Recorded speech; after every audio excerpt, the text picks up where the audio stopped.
রাতে ঘুমানোর সময় বিসমিল্লাহ পড়বেন। আবু দাউদ শরীফের বর্ণনা 5054 নম্বর হাদিস।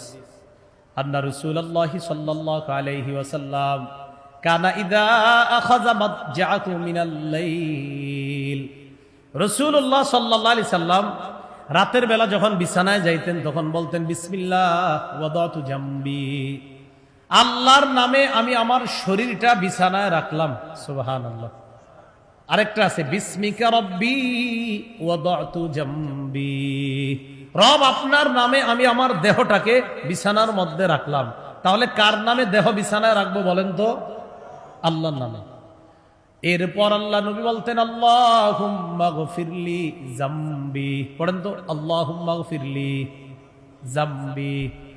এটা নবী আমগরে শিখিয়ে দিছে, তোমরা পড়বা আল্লাহুম্মা গফিরলি জামবি, আল্লাহ আপনি আমার গুনাহ মাফ করে দেন। নবীর তো গুনাহ নাই, এই নবী এটা পয়রা আমগরে শিখিয়ে দিছে যে দোয়া করবা যে আল্লাহ যেন তোমারে মাফ করে।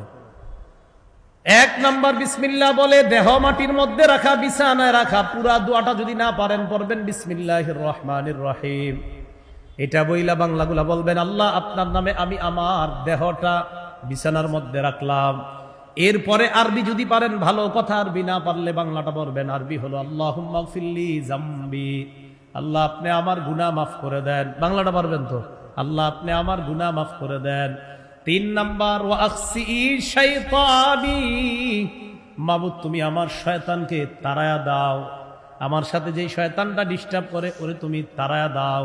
তো নবীজির সাথে তো শয়তান নাই, নবীজির শরীরেও শয়তান ঢুকার ক্ষমতা রাখে, কিন্তু নবীজি বলেন ওয়ালাকিন্নাল্লাহ আ'আনানি ফাআসলাম, নবীজি বলেন শয়তান আমার রক্তর শিরা উপশিরায় দিয়ে চলার ক্ষমতা রাখে, কিন্তু ও পারে না, কারণ ওর থেকে আল্লাহ আমারে সাহায্য করে ওর মোকাবেলায়, তাই ও আমাকে পারে না, ধোঁকা দিতে পারে না, আমার সাথে পেরে উঠতে পারে না ও, এজন্য আল্লাহ আমারে হেফাজত করে। রাসূল সাল্লাল্লাহু আলাইহি ওয়াসাল্লাম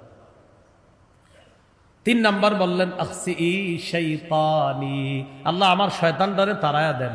4 নাম্বারে বলবেন ও ফুক্কারিহানি, আল্লাহ আমার ঘাড় আপনি মুক্ত করেন, ঘাড় মুক্ত করেন, বিপদ আপদ যত কিছু আছে সব থেকে মুক্ত করেন, ঘাড় মুক্ত করেন। এরপর সুন্দর একটা কথা নবী শিখায়া দেয় ওয়াজআলনি ফিন নাদিয়িল আ'লা, আল্লাহ নেককার মানুষ যারা, সবচাইতে মর্যাদাবান বান্দা যারা, তাদের অন্তর্ভুক্ত আমারে বানায়া দেন।